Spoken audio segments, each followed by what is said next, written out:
These are some of the most mind-blowing history theories ever shared in the Joe Rogan podcast. From secret government files to insider info revealed for the first time on the podcast, and even stories about lost cities and civilization, this video is about to get wild. Lost technology and pyramids. Let's start with episode 1897, when Joe brought up Graham Hancock to talk about pyramids and who did actually build them. The Great Pyramid of Giza is probably the most stunning of all these ancient structures. And the stones are immense, and some of them were cut from a quarry that's hundreds of miles away. How do you think they did that? Well, some of them, the granite in the Great Pyramid comes from more than 500 miles to the south. If you look at the famous King's Chamber, its walls and its roof are, the ceiling of the King's Chamber are all made with gigantic granite blocks. Stunning detail. Stunning detail. Those blocks on the roof of the King's Chamber weigh 70 tons each. Now, Egyptologists will tell you that, they could move heavy blocks because they put them on wet sand and they push them along on wet sand. Well, maybe if you're just at ground level, that will do. But when you're 350 feet above the ground, as you are in the King's Chamber, that won't do at all. I don't know how they did it. All I know is they did it. I don't think anybody knows how they did it, how they lifted those stones, how they brought them up to that level. I think we're looking, again, at a lost technology. And it was this ancient apocalypse 12,800 years ago that wiped that from the human memory banks almost completely. Not entirely completely because there were survivors, but removed most of it. Randall will tell you, sea level rise, it creates a powerful high energy zone. Mm-hmm. Anything that was existing on those flooded coastlines has just been pounded to hell. I mean, talk about it, Randall. Well, yeah, I mean, it's going to be a lot more energetic than now. I mean, imagine your sea level rising at 3 or 4 times at least faster than we've seen rise in the last century. And within there, juxtaposed are these episodes of very rapid sea level rise. So you're talking about a very energetic intertidal zone. And anything that's there, short of large megalithic blocks, is going to be utterly obliterated by the time the process is through. And I think that this is one of the things that the archaeologists and the prehistorians, people are looking at that, have failed to take into account the severity of these events we're talking about. Because the question always is, where are the artifacts? Where's the pottery? Where is the evidence that this civilization existed? And I have 2 responses to that. One, you don't realize the extent of the total remodeling of this planetary surface that took place. Because I mean, we could get into some of the stuff here. I have tons of images where I think maybe we'll get a chance to pull up a couple of really awesome drone footage here before we're done. But once you begin to wrap your head around this, you go, really? It's like, imagine that you drop an atomic bomb on a city and it completely obliterates it. And then a short while later, you drop another one on the same place. What's going to be left? And then 10,000 years, 20,000 years goes by. What are you going to What are you going to find? What are you going to look for? It's going to be just rubble that gets reincorporated just into the geological stratum, and it's going to be very difficult to differentiate, for example, from what's called a conglomeratic rock, which is basically where you have just a huge jumble of broken rock cemented together. Right? Now, within there could be all kinds of stuff that's not even recognized as being artificial in the sense that humans had anything to do with it.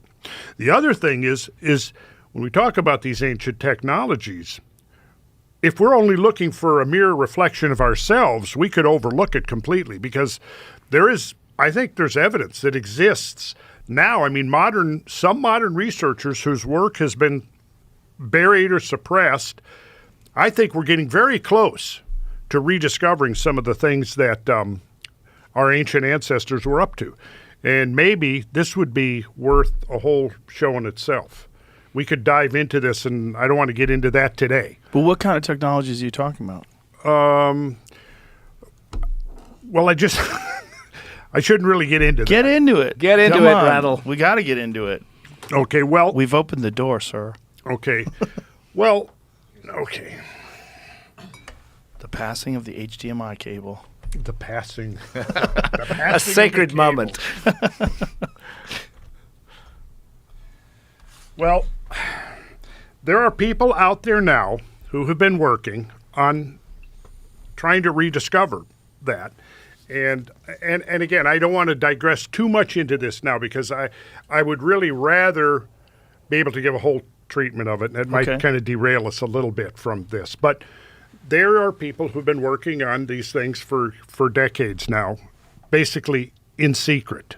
And I've had the privilege of talking to some of these people over the last 6 or 7 years.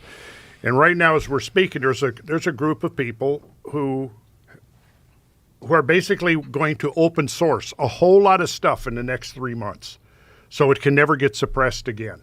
And that's why I'd like to come back and talk in more detail. Well, I'd love to have you come back and talk about it, but we got to talk about it a little bit now.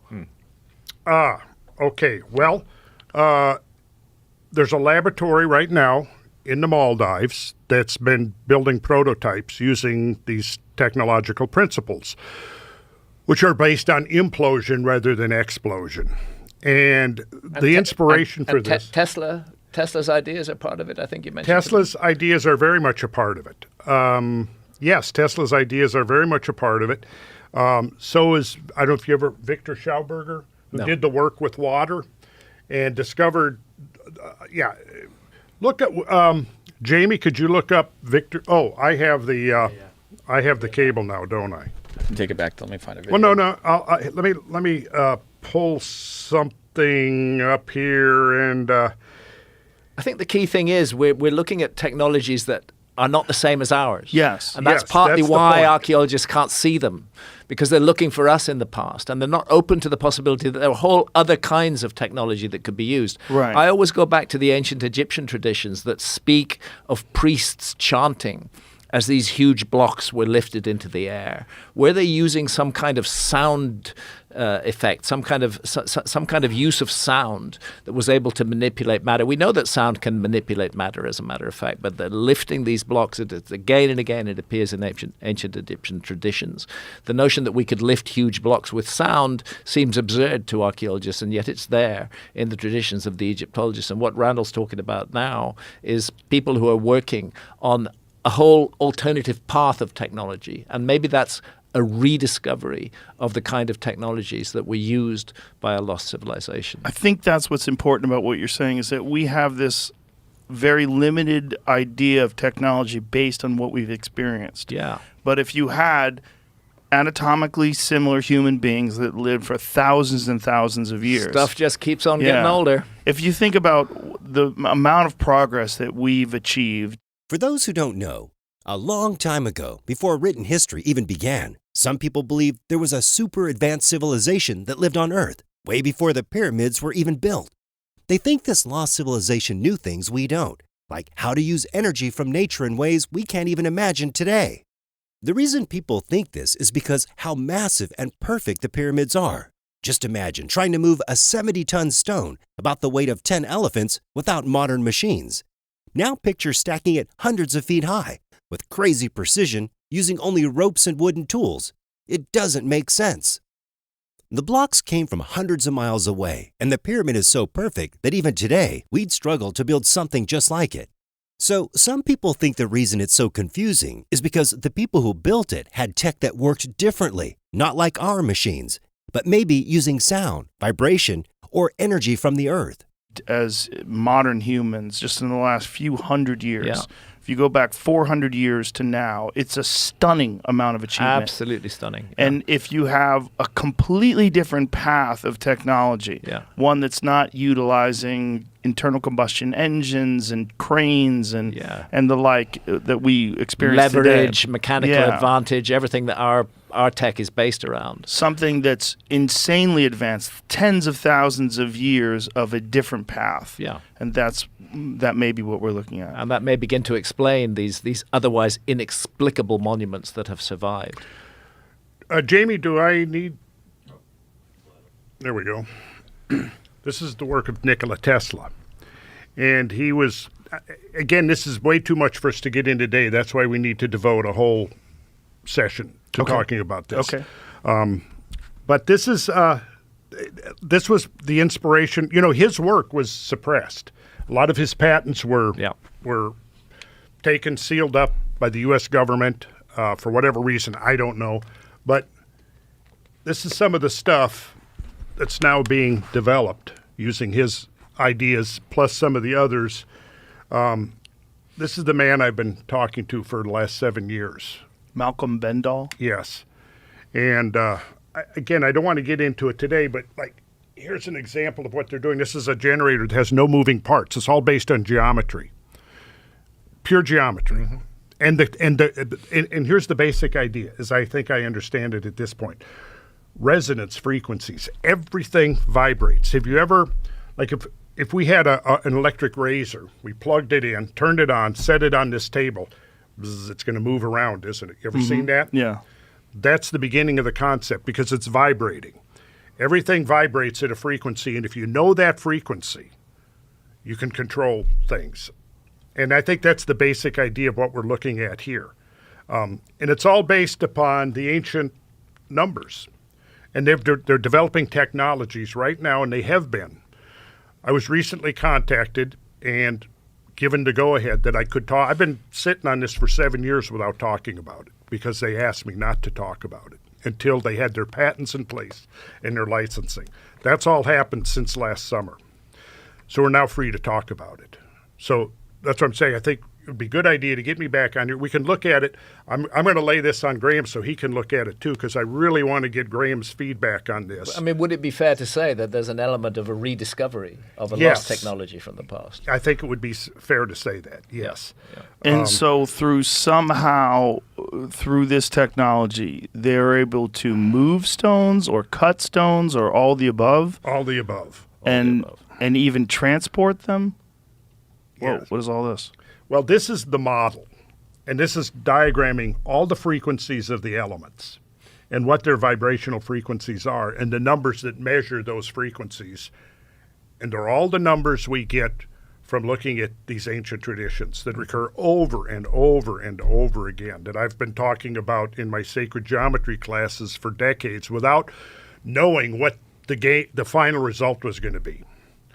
So this inventor who's working with this small group contacted me, and this is what he told me. He said, you built the foundation. He said, you laid the foundation with your work on ancient geometry, and I built a house on top of it.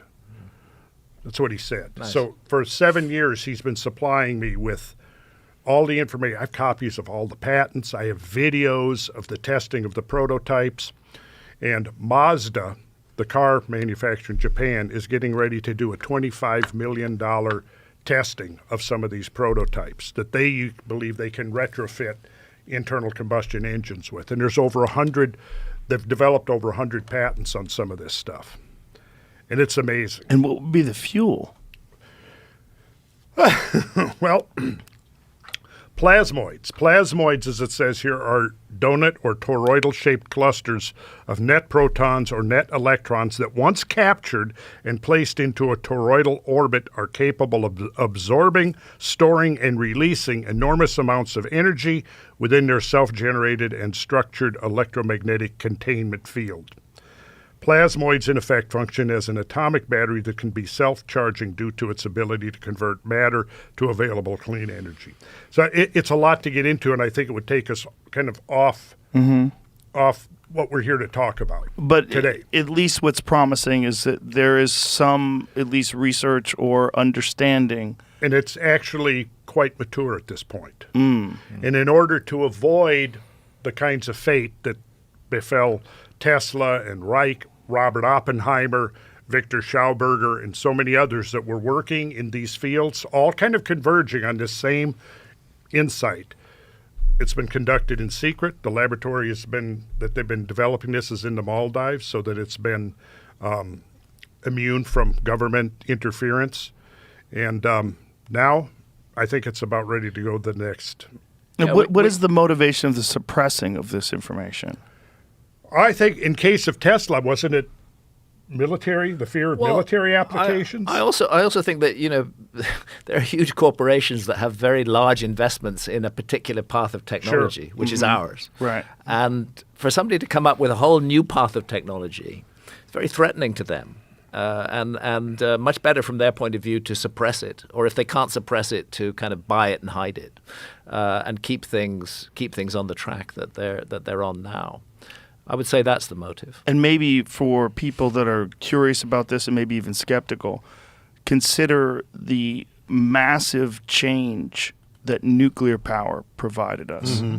Whereas before the 1940s, this was unheard of. Yeah. This even the concept of it.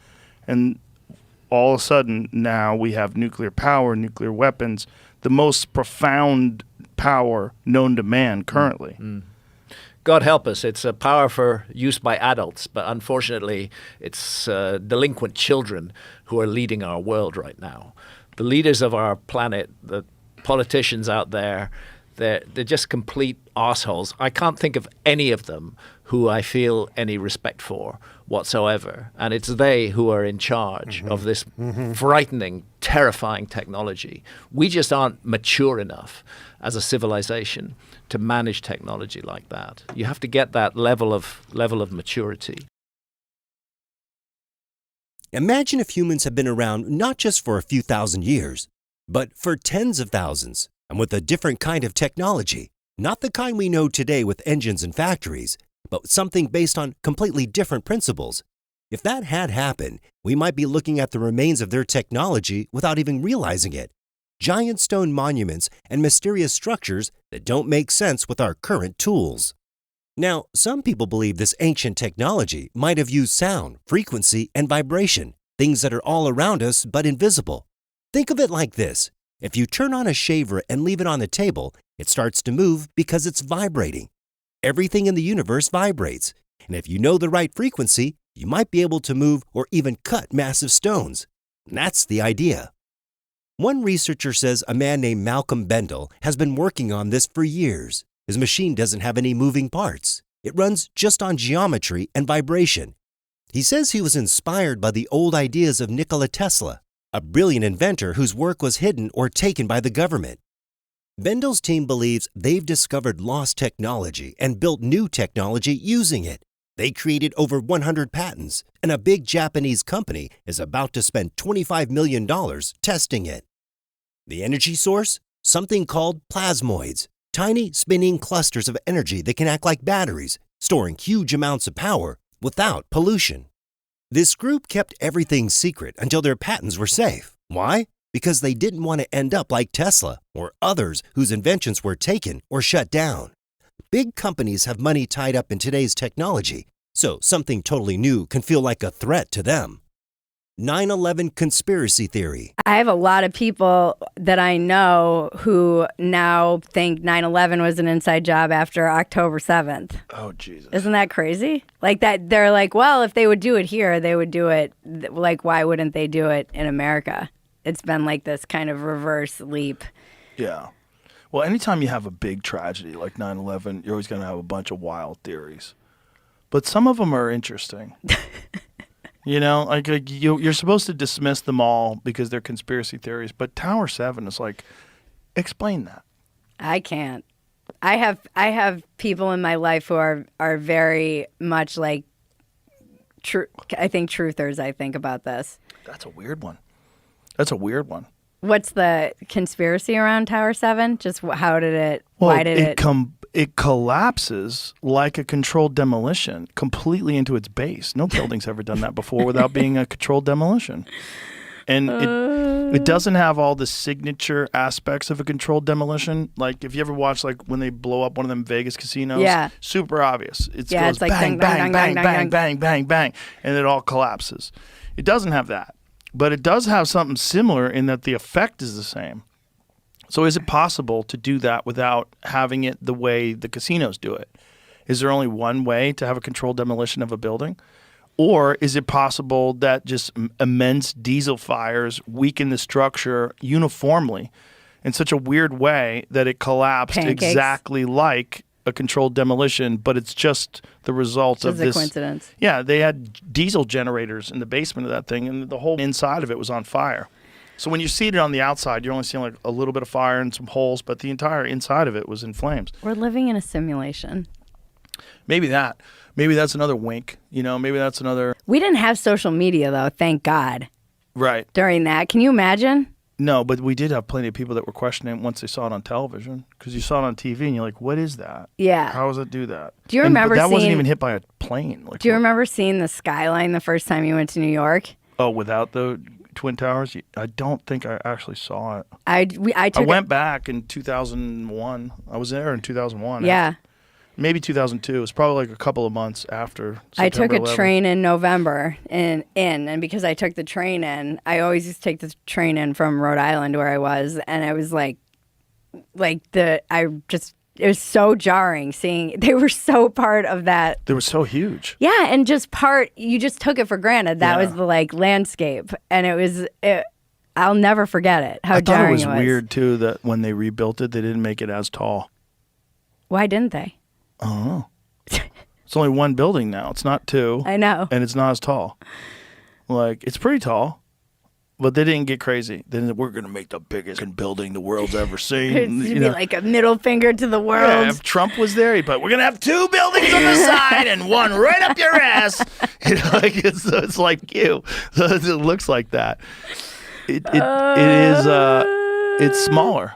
Smaller than the original buildings. I do wonder, I'm so curious about what it's going to be like for our kids. Yeah, that's what it looks like now. Yeah. Tallest building in the U.S. still, though. Is it the tallest building in the U.S.? Yeah, but it's not as tall, right?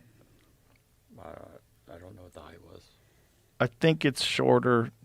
No, if it's shorter than Still the The World tallest. Trade Center wasn't the tallest building.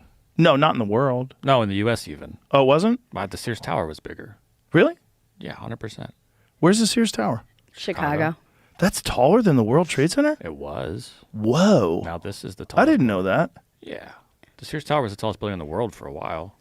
So the Twin Towers were taller than the Sears Tower? They were shorter. That's what- They were weren't shorter. I don't know why you're saying that, I guess. Oh, it's the same. Oh, it has the same name as the North Tower of the original. How tall is it? It is shorter though, right? Isn't it? I don't know that.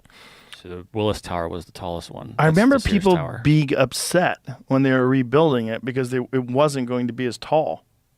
1776. So 110 specific. stories was the original one, and the tower was 1,350 feet high. How tall is the one now? 1776. So it's taller? Yep. Really? Yeah. Wait a minute. Really? I don't. Yep. Can I see the image again? I don't know where else you want me to go with this. No. Is it because did they cheat with that big pole at the top? I mean, that's 100. They do that with all of them. The other one had a big pole on top too. But isn't that to stop lightning bolts? Some of it's antenna stuff, but Some of it's to talk to aliens. some of it's cell phone tower That's information. okay. I'm wrong. I thought it was shorter. Maybe what it was saying they were saying is it's smaller because there's only one instead of two. The spire makes it 1776. The spire. Yeah. How tall is that spire? And then the video too. The spire of the World Trade Center. I never saw this. They're saying that's what made Tower 7 fall. It made a gash. What made a See, gash? The spire on the tower here fell and made a gash down the side and started a fire here. And Tower 7. I've never seen this video. but Interesting. I was just looking through it to see what the. Well, that's one thing with the video that we saw. Oh, look at that. They Interesting. have photos of what that. I don't think they have an actual video of that happening. Oh, They it probably fell found it and up the building. But still, why didn't it just fall into that side? Why does it compress into its base? The way it collapses, I've never seen anybody adequately describe it. But one thing that people should know is that the top of it collapsed before the whole thing collapsed. There's piece on the top, so the roof caved in first. There's a smaller structure on top of the roof that imploded and went through the base. Okay. And then the whole thing went under. So it wasn't like it all went in one shot. The top of it had already collapsed and went through. God, that was such a weird time in America. I was thinking about how, just catatonic I was on the couch recently. Just, that whole week afterwards. Right. Just nobody... I know.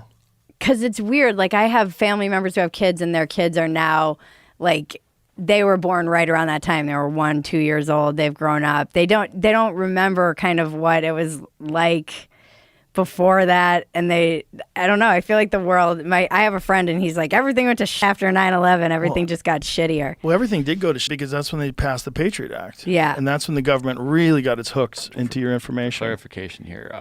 New one, 1776, 541 meters tall. Old one with the spire was 1730, but was 1368 without the spire. Okay. The spire so without the antenna of the building is 417 meters tall, so I think you were close. Okay. So what you were saying right there. So it's not much different, though. I thought it was a lot different, like 10 stories or something. So it's 104 floors. And 4 basement floors. And the other one was 110 floors. For more context, 9/11 happened on the morning of September 11th, 2001, when 4 planes were hijacked and crashed into the Twin Towers in New York City, one into the Pentagon, and one in a field in Pennsylvania. The Twin Towers collapsed within hours, shocking the entire world. The official story says the buildings fell due to the impact and resulting fires, but the inside job theory suggests something deeper. According to this theory, parts of the U.S. government may have allowed or even helped plan the attacks to justify war, gain control over oil, or pass laws that increased surveillance. Supporters often point to the way the towers fell, especially Tower 7, and ask why air defenses failed or why there were so many intelligence failures. It's one of the most controversial and talked about events in modern history. The Lost City Theory. So the Atlantis one. Yeah, the wrist shot structure. I was wondering if you saw those videos, Joe. Yeah, no, that was a big one that I saw because I've been fascinated by the concept of Atlantis. You know, ever since I had these conversations with Randall Carlson and Graham Hancock about the Younger Dryas impact theory and this concept that somewhere in the roughly around 11,000, 12,000 years ago, we were hit by a series of comets. And it's pretty evident that that's a fact. If you do the core samples of the Earth, they find this nuclear glass all over the Earth that exists in that time period. And it seems like something happened that reset civilization. And there's very little evidence of advanced civilizations before that up until recently, up until the last couple of decades. They started uncovering things like Göbekli Tepe and all these other structures that are clearly from more than 12,000 years ago. And they're really complex and really large with enormous stones. And it's sort of caused people to rethink the history of the Earth and the history of human civilizations. And Atlantis has always been the big one. That has been the one that everybody talked about, was this incredibly advanced civilization, and no one can figure out where it is. Right. Or if it was real. I think that Atlantis, because surely that wouldn't have been necessarily the name just through like the change of language, over, let's say, 12, 13,000 years ago, which would be the time frame. So like surely there would be several different changes of language, but I think it represented a civilization that was doing great things. They were more global than what many people think would be possible. Atlantis was said to be a kingdom made up of, or an empire, made up of 10 kingdoms. And then there was the lost city of Atlantis, which was the capital, which was said to be made up of concentric circles, 2 of water, 3 of land, and essentially that they were obliterated by a cataclysm as passed down by Plato, although it's worth mentioning that Plato got the story of Atlantis from Solon, who was his uncle separated by 6 generations. But what most people don't realize is that Solon had traveled to Egypt, and so it's the ancient Egyptians is where that tale comes from, which makes it even more bizarre because I would argue that the most spectacular ancient civilization is the Egyptians. I mean, no disrespect to the Romans. Hard to deny. Right? I mean, let me just say, because I want to, on this podcast, encourage people to travel to Egypt. Joe, you got to go. I really want to. A friend of mine just went, and she got back, and she was telling me incredible things about it. Jamie, will you pull up the photos of these concentric circles? Tell him. Yeah, the wrist shot, R-I-C-H-A-T. It's worth mentioning that. Got it already here. Yeah, in the first couple, I just want to say it's wrist shot. I used to call it Rickot. I was mispronouncing it. But let me ask you this, Joe, real quick. When you saw my video, was that the very first time you had ever seen this thing before? Yeah. That's the thing. So many. When I first saw this, I was like, what the fuck is that? By the way, you see that white? All those white blemishes? That's salt. This was under the ocean. And people, let me just say, you mentioned Randall Carlson and Graham Hancock. I love them. And I know for sure that they don't particularly think this is the site for a few different reasons. So let me say there's absolute doubt. Even I am not 100% certain. I'm not even 100% certain Atlantis existed. What I am certain is that humans were doing spectacular things and a cataclysmic event happened called the Younger Dryas and reset something for somebody. Is there a natural explanation for Yes. this formation? Yes. So let me say that it is considered to be mysterious. They're not 100% certain of it. However, the consensus is that it was a volcanic dome that had risen and collapsed multiple times, like 100 million years ago, allegedly. I say allegedly. I'm not necessarily disagreeing with that. I'm just saying I would like to know where sometimes they get these figures from. Like, explain to me why it was 100 million years ago and not 99 or 98, because here we are talking about how crazy things changed in just the last 12, 13,000 years. So when they throw around these numbers, 1 million years in itself is an incredibly long period of time. But getting back to your question, some had originally thought that maybe it was an impact site from an asteroid or perhaps, but there's no evidence for it. Like there's none of the The problem is there's these concentric circles. I've never seen anything. I mean, obviously I'm not an archaeologist, but I've never seen anything like this if you study structures that are like man-made structures, I've never seen anything like this that humans have made, but I've definitely never seen go to that one where your cursor's on, Jamie. Please. So is this? You want to see some? All right. What is this? What am Okay. Okay. One step at a time, because we also have to take into consideration that people are just listening. So kind of describe what we're looking at here. Okay. So what you're looking at is approximately 250 miles inland in the total barren desert of Mauritania, Africa. So the Western Sahara. This image looks like. Why is it blue? That's just showing you what it used to look like? No, this is what it looks like right now through, I forgot what you call this type of animation, but it's essentially a satellite imagery that they enhanced in order for you to see the difference in elevation and the actual structure to itself. Okay, so if there was water in this area, you would see it this way, that it would be these concentric circles that are raised above the water, and then the water would be inside of it like that. Well, just to clarify, this particular image, no, this is not trying to represent water. So that blue is actually picking up on salt. So salt, all that was salt. But I mean, it used to be underwater, right? It's salt because it was underwater. That's what I believe, and that's what makes the most sense to me. Others will disagree, and let me tell you why. It is currently 1,300 feet above sea level. It's 250 miles inland. And so some people say this was never under the ocean, at least not for the last tens of millions of years, is what the scientists claim. I argue that since the salt is still there, and not only that, Jamie, if you go to the other images that show you more of the white, the one that you were previously on, the one to the middle to the left, right there. So those areas with the most white blemishes happen to be the areas that are the lowest in elevation, which to me tells me that saltwater had settled there. But not only that, Joe, Atlantis was said to be, like we said, multiple rings of, water and land. However, it was said to open to the sea to the south. And what you're looking at here, the south, so this is oriented north, south, east, and west. What do you see to the south? And especially if we could get another... This is a very flat area that looks like it's the lowest elevation. Like around it looks like it's higher. I mean, it's hard to tell from this image. Jamie, will you Google map it? Just type in... even if you went to Mauritania, so you could see this from space. Astronauts use it as a locator, and they weren't really familiar or aware of it until the Gemini missions in the early 1960s. So if you go to, if you just go to Google Earth, you'll be able to find this quite quickly. It stands out, and it's why they call it the Eye of Africa or the Eye of the Sahara. All right, so just pan out a little bit, and it'll provide us with keep going. All that white is salt. In fact, I had a friend, Josh Sigurdsson, that went out there and tasted that shit off the fucking ground. That's salt. Because a lot of people say, this was never under the ocean. And I'm like, all right, you see all that? Even Randall Carlson himself, which let me just say, he, for a few reasons, doesn't, he favors the Azores. He doesn't think this is likely to be the location for a few reasons. He favors what? The Azores, the island chain, which would be, it's And he thinks that was Atlantis? To him, he's partial towards that. But so he analyzed this site, and you see all those striations, how it looks like the ocean, so that's all water erosion, Joe. And if you scroll in, so remember when Randall was on your show and he showed you the Missoula floodplains and all those giant ripples from the huge current that it went through? This is here. So scroll in, right there where your cursor is, Jamie.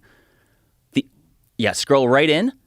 you're going to see those same water ripples. Keep going, because this is what you're looking at here is panned out. This is many miles. Like, keep in mind, this structure is 30 miles across. That's crazy. That looks like the bottom of the ocean, like if you see where the water breaks on the sand. Yep. And I have wow, there's that's better crazy. pictures. And that, just to clarify, that white is salt. And that is because that's a lot of people don't know, Joe, that the Sahara Desert wasn't a thing until approximately 5,000 years ago. It's only in the last several years, and by the way, I'm quoting MIT research here, that the Sahara goes back and forth from green to desert approximately every 20,000 years. They believe it has something to do with the Earth's tilt, and that's worth discussing.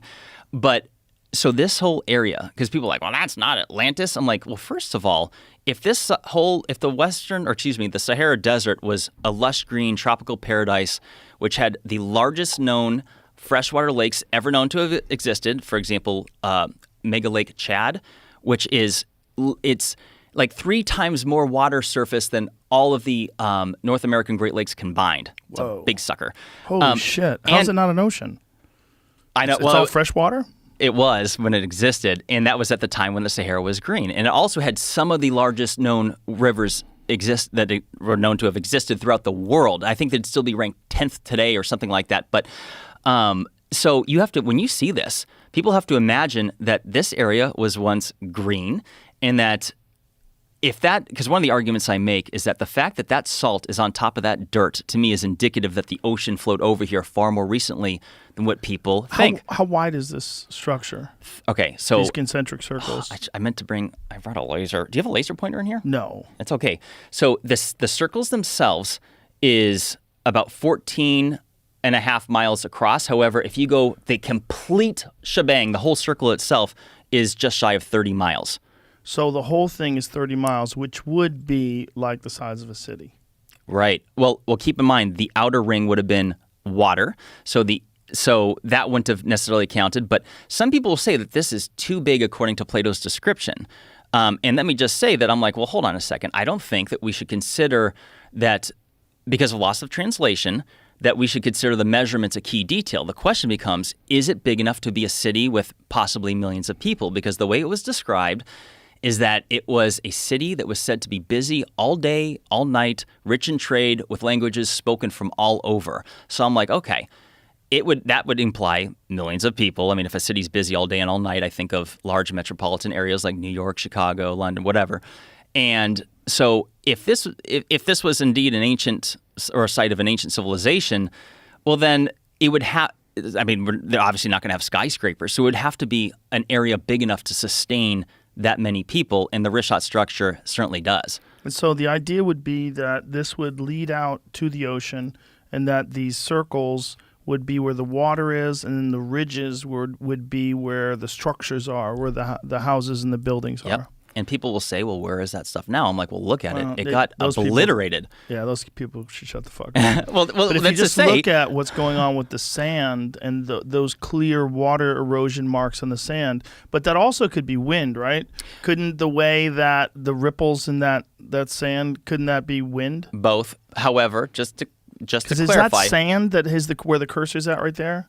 Yes, that's all sand. However, it's also actually to the right where it says layers, Jamie, can you scroll in right there? Because that will show you the ripples more. So it's a combination of sand and rock. You mean to the left? Right left? there. That's what I'm talking about. Those are giant ripples. And I'm quoting Randall Carlson, who I consider to be an expert on geological formations. And so, yeah. Right, but isn't that what wind-driven sand looks like? If you go to dunes look like that. Yeah, and undoubtedly. But hold on, this is sand, right? Yes, well, it's a combination, rock and sand in between. Right, but this is like what it would look like if wind-driven sand and rock underneath it. Right, so what the implication is that it was blasted by water, and then after that, the wind has done its thing and moved the sand all over it and in between. So 20,000 years ago, this was all green, lush forest? No, Joe. 5,000. 5,000? So really? Yes. So I could show you. When did they think Atlantis was?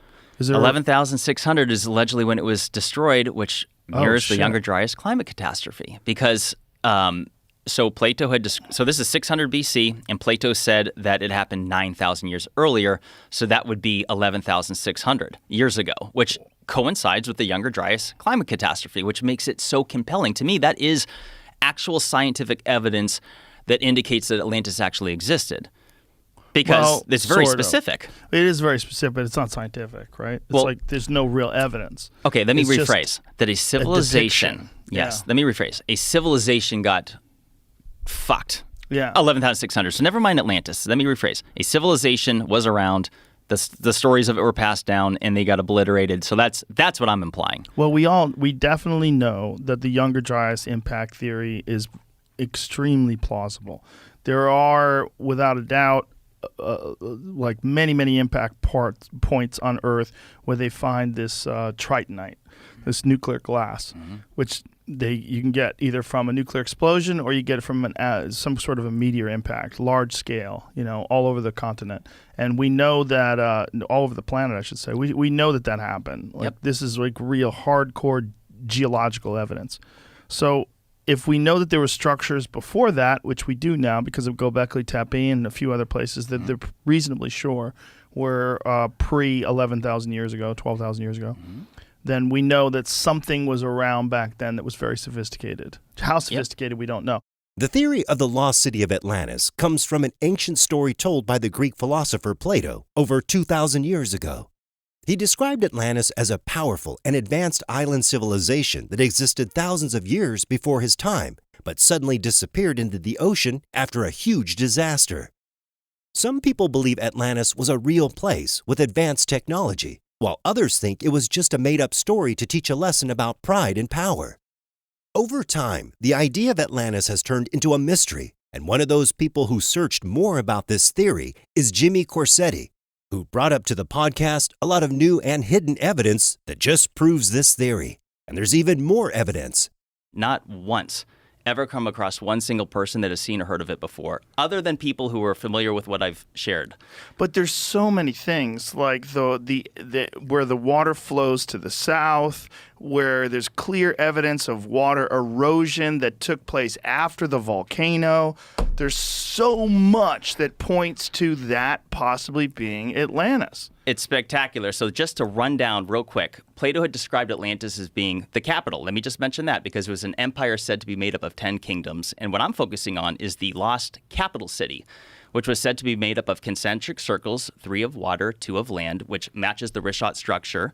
It also was said to have an opening to the sea at the south. And if you look at it from satellite imagery, you can clearly see that water had ran through it. Let's take a look at that. Tell Jamie what image to pull up so we can... And furthermore, it was said to have mountains to the north, and you just so happen to have mountains called the Atlas mountain chain, which Atlas was said to be the very first king of Atlantis. And what's interesting is that the very first known king of Mauritania, which is where the Richat structure is located, is also, their very first known king was also named Atlas. And though I'm not saying that that's the same individual, but what we do today is we pass down names, right? Like people like, oh, my dad's name's John, and so is my son. And so it's another striking similarity, but it goes further than that. Like there's geological similarities, such as the fact that Atlantis was said to be made up of red, black, and white color stone, which is another similarity you see at the Richat structure. It was said to have an abundance of gold and that the outer walls were lined with it. And it turns out that Mauritania is loaded with gold. And not only that, the richest person ever known to exist in all of mankind is Mansa Musa of the Mali Empire, which consisted partly of modern-day Mauritania. And he was so rich from gold that he would be richer than Elon Musk and like Bezos combined almost. Like many unfathomable amount of billions of dollars. So that's another similarity. What year was this? Oh, this is 1300s or 1400s. There he is. Yeah, there we are. 1312, 1337. What a great name, too. Mansa Musa.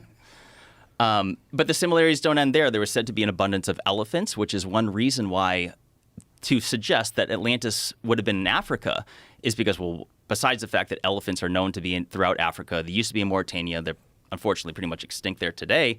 But another little detail that most people aren't aware of because they think of Atlantis like, oh, it must be at the bottom of the ocean. Well, that's not exactly how Plato worded it. He did describe that the aftermath of Atlantis followed a catastrophic event involving water, is that what was left of Atlantis was reeds of grass and a shoal of mud that prevented ships from navigating to and from. And what people don't realize is that Sahara Africa, up until about 4,500 to 5,000 years ago, was totally green. It was tropical. It had the largest network, or one of the largest networks of rivers ever known to exist. It had the largest freshwater lake ever known to exist, which is Mega Lake Chad, which, just to put this into perspective, it is, if you take all the North American Great Lakes combined, that's 94,000 square miles of surface area, whereas Mega Lake Chad was 139,000. Whoa. Massive. Additionally, Atlantis, the capital, was said to have a river that went just north of it or next to it. And the Tamanrasset River went right through the Rishat structure, or just north of it, went all the way to the Atlas Mountains that I described, which is in modern-day Morocco. And the evidence is that it existed at that same period of time when Atlantis was said to be around 11,600 years ago prior to its destruction, up until about 5,000 years ago. So going back to my point, like, a lot of people see the Sahara Desert and they don't realize that this place was unbelievably different than it is today. And one of the things that's so important is that I know some people listening will, they hear Atlantis, they think, oh, it didn't exist. Right. Whether it existed or not, the evidence that we're going to chat about today to show you that there is conclusive evidence, I would say, that catastrophic water erosion, that the ocean had blasted through the Sahara tens of millions of years more recently than previously known. According to the science, 56 to 66 million years ago was the time of the Trans-Saharan Seaway, which was the last time the ocean blasted through it. However, there are a few lines of evidence that say otherwise. Besides the fact that anyone that looks at the Sahara Desert through the Google Earth app, you can see fluvial striations, which is signature traits of water erosion. This is confirmed by other experts that look into these things. I like to mention Randall Carlson. Mm-hmm. He's someone that's analyzed the area and has said, yes, this is catastrophic water erosion. So one of the signature lines of evidence that suggests that the ocean blasted through it far more recently was the largest volcano in Sahara, Africa, is in Chad. It's Mount Kusi, and there is a lava flow that goes through it that is dated at 12,000 or so years ago. The volcano itself is supposed to be somewhere between 1.2 and 2.3 million years ago. But if you look at Mount Kusi to the south, you can see, and I don't know, Jamie, if you're able to bring up one of the photos of that mountain chain, but you can see that the water erosion cuts off that lava flow directly to the south. Yeah, keep going over. A little bit right there. Okay, so go over a couple. That is the mountain, and you can see those striations, which are signature traits of water erosion. All those white blemishes are salt, and I should point out real quick that it is a confirmed fact that much of the Sahara has surface level salt. And you see those white blemishes on that mountain? That is not clouds. That is not snow. Those are salt deposits. And surface level salt that would have been from the ocean? That is what I suggest, because in the middle of that caldera, you have huge patches of salt. And is it reasonable to suggest that that salt existed before the creation of that volcano? Because it seems to me that all that salt would burn up.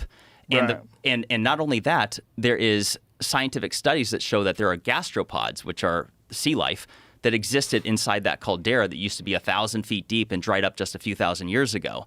So the fact that this is an 11,000-foot volcano that has salt on top of it, I would say, is corresponding evidence that the ocean had once went through it. And if you go over a couple more images, Jamie, you will see far better images that show you that. Okay, so notice how it cuts off. You see to the black right here? That is a lava flow that's dated around 12,000 or so years ago. And regardless of whether the volcano or that water erosion happened 12,000 years ago or 2 million years ago, that in itself is evidence that the ocean blasted through the Sahara Desert literally 50 to 60 million years more recently than previously known. And the implications of this, as far as climate science, as far as the topic of geology and cataclysms, cannot be overstated. I mean, does it not look like that lava flow was cut off by whatever type of erosion that is? Does it? I mean, that's... Yeah, completely. Yeah, it's such a clean line. And it aligns with all the water erosion marks that are to the left of it. Can you make that smaller, Jamie? Can you make it, stretch it out? Yeah. And... Oh, sorry, go ahead. Nothing. It's just like you could really clearly see that it looks like a line, like a water line passed through what was marked by the volcanic eruption. And this is one thing I say, and like it's visible to anyone that has eyes to see, but it turns out that the Sahara Desert is one of the least studied places on Earth, mostly because it's so inhospitable. It's an average of 125 degrees Fahrenheit much of the year. It is so unbelievably big that just to get out there, I mean, you need reliable aircraft or vehicles. Most of the countries out there are, I regret to say, third world in that you just don't have supplies. It's not feasible to just travel out there with a whole team on a whim. So most of it is essentially undocumented, and it's not a site. The Sahara as a whole isn't a site that gets much attention, unfortunately. CIA mind control. 48, 49 morphed into Artichoke, and then in 1952 became MK Ultra. It was a mind control program, a brainwashing program. The CIA was trying to learn how to control people's behavior without their knowledge. Now, this all came out in Senate and congressional hearings in the 70s. It was exposed, but nobody knew about it until 1974 when Seymour Hersh, the New York Times reporter, reported it on the front page of the paper. So their main objective was to create what they called hypno-programmed assassins, people who would kill on command, popularly known as Manchurian candidates, after a book that was written in 1962 and later became a movie and then a movie again. The people would be, through drugs and hypnotism, the objective was to get people to go and commit an act of murder against their moral code and have no memory of their programming and be amnesic even of the act after the fact often. That was just that was their main goal, but they were also trying to create couriers, people, military people that they could implant messages, send them, across dangerous areas where there were, at that time it was the Vietnam War, and deliver messages and then have them wiped from their memory in case they were captured. They had all kinds of objectives. So Roger Smith was supervising Manson when he became he was able to do exactly what the MK Ultra program had been trying to create and do for, at that point, about 15, 17 years. When it was all exposed in the 70s, and there were these hearings, first the Rockefeller Commission hearings and the church hearings, and then finally Senators Ted Kennedy and Daniel Inouye held hearings. The CIA admitted that they had done this, but no one would say exactly what they did. All the records had been destroyed when the two people who ran it, Richard Helms, who had become the director of the CIA in the 60s, and Dr. Sidney Gottlieb, who was kind of the mad scientist who had supervised they had safe houses in San Francisco, New York, Los Angeles, where they would experiment on people that were lured into these apartments and houses that were either look like brothels or hippie communes or whatever. And the people who were working at the Haight-Ashbury Free Medical Clinic that was run by another Smith, which makes it a little confusing, but Dr. David Smith, who founded it, he had given an office to a scientist named Jolly West, Louis J. West, who was, when the hearings occurred in the 70s, identified as a top MK Ultra researcher. He was an academic, come out of the military, had been at the University of Oklahoma, and then UCLA, running the psychiatric divisions. He denied ever being involved in MK Ultra. And this was one of the moments, I think it was 2001, when, things really kind of shook the course of my reporting. Was I learned that West had been at the same place that Manson was in the Haight in the summer, that Manson became exactly what the CIA was trying to create. And I knew, actually, I'd interviewed West about 7 years before for a story I did about celebrity stalkers and people who were obsessed with stars and then only to kill them or try to kill them. And he was an expert in violence, hypnotism, brainwashing, and he was the chair of the psychiatry department at UCLA at that point. He was dead when his name came up in the Manson story, and there wasn't a lot of, I guess there was a lot of Google then, or a little bit, but when I did a little research, I found out that there had been these allegations that he'd been involved in MK Ultra. He always denied it. He was never prosecuted, never even investigated. He went to his grave threatening to sue anybody that said he would have anything to do with this kind of a program. Again, through another long story, but I got access to his files, which had been left at UCLA. And they had never been processed when I called. And when I made the request, it took them 2 or 3 months to process the papers. I went through them through the whole summer looking for a needle in a haystack. And it was intuition, gut. I just thought there might be something there. And sure enough, I eventually found it. It was correspondence between Jolly West and Sidney Gottlieb, the doctor that ran MKUltra, beginning in 1953, about conducting experiments on people without their knowledge to get them to have amnesia of the acts after they were programmed, and everything that he had been accused of and denied, he did. Not only did he do it, he created the blueprint for the whole program with Gottlieb.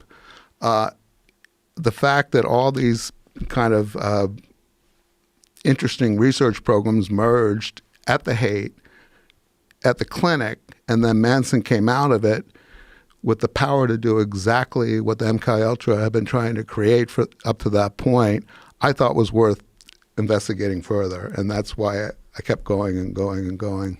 They did a lot of crazy shit back then. Are you aware of Operation Midnight Climax? Those were the safe houses in San Francisco. Well, that was the brothel version of it. Yeah, where they lured these Johns into these brothels and then dosed them up with LSD and studied them. Yeah, George Hunter White was the head CIA guy, and he would sit behind a two-way or a one-way mirror and watch the Johns would be dosed with LSD. They tried aerosols or just drinks, different things, and then they would study their behaviors. Aerosols? Yeah, aerosol sprays. Really? Yeah. But that would get the prostitutes too then, no? No, the prostitutes would get them in there, and then they go to the bathroom or something, or to be in the bathroom. Them? Yeah. Oh, and again, the problem is the records are so scant because Helms ordered Gottlieb to destroy all the records in 1973 when the two men left the agency. And the only reason anybody ever discovered that it existed was a whistleblower, somebody who used to work for the State Department who remembered that there were records in a warehouse, and they were just financial records from the beginning of the program in 52 until the end, and the possible end in 73.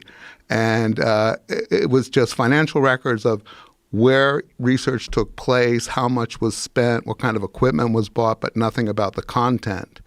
The guy that found that ended up testifying to Congress and working with Seymour Hersh to expose it was named John Marks. He wrote the first book about MKUltra that came out in the mid to late 70s called The Search for the Manchurian Candidate. And after he wrote his book, he never, he spoke, did a little bit of a tour, and then retreated into obscurity and never would do an interview again until I approached him in the early 2000s. And when I told him what I had found in West's files, these documents, he agreed to meet with me at his townhouse in Washington, D.C. And he told me, he said, the reason I stopped talking or writing about this was people were camping out on my front lawn, telling me that they'd been victims of MKUltra. He goes, I couldn't go anywhere. My whole life became crazy because everybody thought that they were subject to this because nobody knew. They did these drug tests on prisoners, hospital patients, Johns, hippies, people that had no idea that this was going on for 25 years. So Marks became the authority.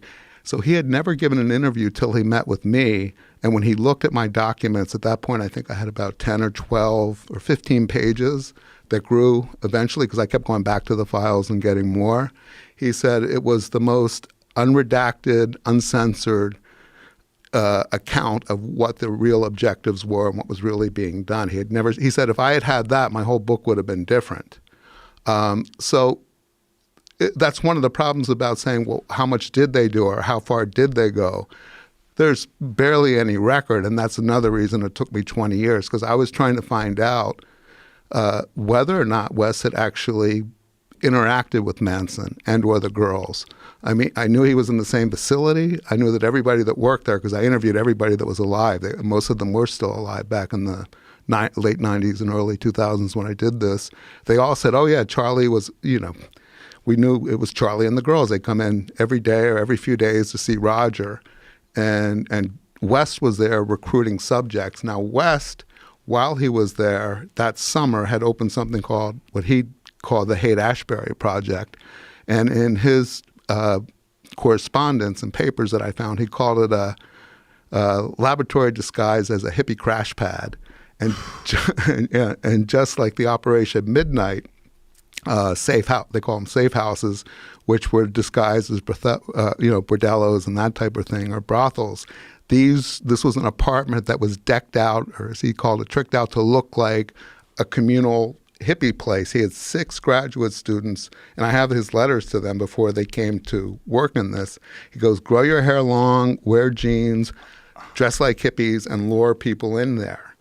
So they ran that for the summer of '67, and Wes was getting people from that Haight-Ashbury Free Medical Clinic on Clayton Street and sending them around the corner to Frederick Street to participate in that. Good Lord. And I got the diaries of some of the graduate students who were there, and they all, in these diaries, said, we have no idea what we're really supposed to be doing here. We feel like this whole thing is a cover for something else. What does Jolly want? Why is he making us bring these people in? So imagine doing that to graduate students, telling them to bring people in and drug them up. Imagine telling them some of to them make an liked apartment. it. I'm sure they liked it. Because they were also, encouraged to use LSD. Yeah, I'm sure. But I mean, imagine being a graduate student and this is your project on people. I mean, that sets up, even if you leave that program and go on to do legitimate work, the ethical foundations of your career are set up in such a strange way. You're manipulating people against their knowledge. Back in the Cold War era, the CIA secretly ran a program called MK Ultra, which was all about mind control. It started in the late 1940s as Project Bluebird, became Artichoke, and finally turned into MK Ultra in 1952. The goal? To figure out how to control people's behavior without them knowing, using drugs, hypnosis, and psychological tricks. One of their wildest ideas was to create real-life Manchurian candidates, assassins who could be brainwashed to kill on command and have no memory of it afterwards. This was all top secret until a journalist exposed it in 1974. It led to U.S. Senate hearings in the 70s, but most of the records had already been destroyed by the CIA to cover it up. The man behind much of this was Dr. Sidney Gottlieb, a chemist who ran experiments in hidden CIA safe houses in cities like San Francisco. These places looked like brothels or hippie hangouts. People would be lured in, secretly dosed with LSD, and observed through one-way mirrors. Knowledge. Well, they didn't know who they were doing it for. That's why they were always questioning it. So, I don't know how. I found 1 or 2 of them after, and they were very careful talking to me. I'm sure. They probably felt like they were going to go to jail. Well, that's the thing, yeah. If any of these experiments or whatever was going on resulted in a death, there's no statute of limitations on murder. Right, right. I mean, that's one of the biggest disappointments of my book is that people like West aren't alive. To answer to this. And it was really frustrating for me because, again, his name was on the front page of the New York Times in 1977 when they had the major hearings about MK Ultra. And it identified him as the head of the psychiatry department at UCLA, a very prominent doctor, researcher. And he said he had nothing to do with that. He'd never used LSD on humans, and he wouldn't. He said they had asked him, and he said no. I have all these letters between him and the guy who was running the program describing how they're going to do it, hide it from his colleagues. When he started at Lackland Air Force Base. He was running the psychiatry department at the hospital there in 1952.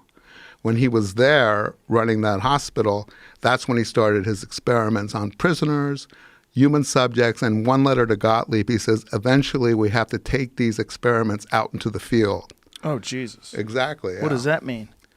Well, if you haven't gotten through Chapter 11 yet, you haven't gotten to the Jimmy Shaver case. No, I haven't. A year after, maybe Jamie did. A year after West contracted with the CIA to do these experiments, July 4th, 1954, a 3-year-old girl went missing from the parking lot of a bar at about 11 or 12 at night. Now, her parents, it was a heat wave. They couldn't sleep. They went to the bar. They brought their 2 kids. They let them play in the parking lot at midnight. The little girl disappeared. They organized a search party. About 3 or 4 hours later, they went to a gravel pit, and two airmen had called, or two itinerant guys had called the local sheriff and said, there's a guy here that wandered out of the brush with scratches and blood, no shirt, and he doesn't know how he got here or who he is. The police came. His name was Jimmy Shaver. He was an airman. They did a search, and they found the little girl's body not too far away, and she had been raped and murdered by this guy who had no memory of doing it. The guy had no history of violence. He had a couple kids, and he was a flight instructor at the school. He'd been in the military for a number of years. I think he was in his early 30s. Well, guess who became his psychiatrist in preparation for the trial? Jolly West, who inserted himself into the case and then extracted his memory from him using sodium pentothal, where he admitted to the murder. Now, in the context of what we found out West was doing and what his objectives were, at that same time, it raises huge questions about this was an experiment gone wrong, that he was part of one of these experiments at Lackland Air Force Base where he was signed up. During the trial, it came out that he had had treatment for severe migraines, experimental treatment at Lackland. That's another, a smaller subchapter in the book.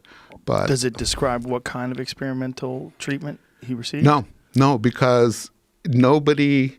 I have all the testimony. There was actually a trial, a retrial, and sentencing. And every time it came up, it was really frustrating because he never testified.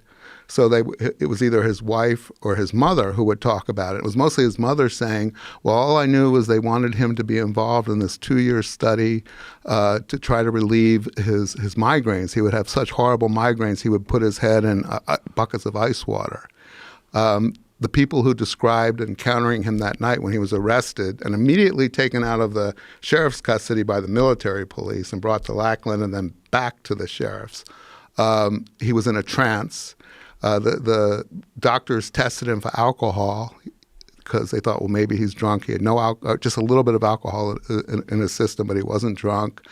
And after the fact, they found out that he had,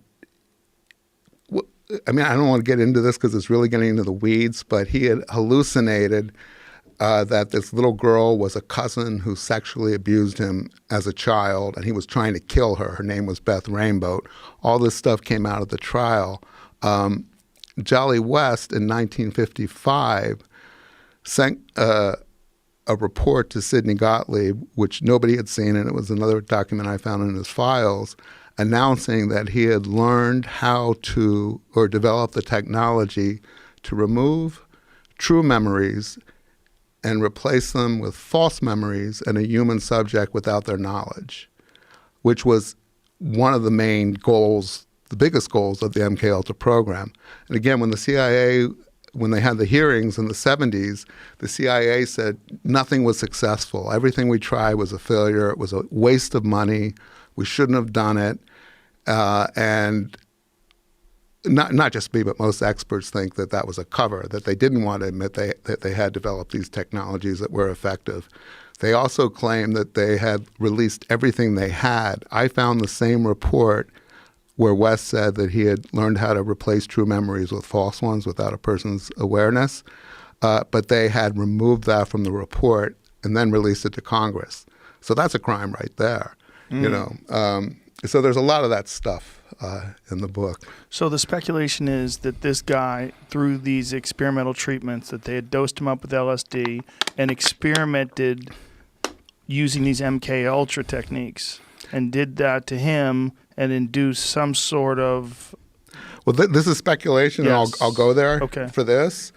The guy had no history of violence, never been arrested, stellar, upstanding citizen. His only problem was he had these horrible headaches. All of a sudden, he shows up by a small girl's body who'd been brutally murdered with no memory of doing it. A year earlier, Dr. West, who became a psychiatrist within a week or two, possibly had experiences with him before, but there was no record. Oh, when I tried to get the record from the medical center at Lackland, his file, his name was Shaver. I think it was S-A to S-I was missing. So where Shaver would have been and the medical records, it was gone.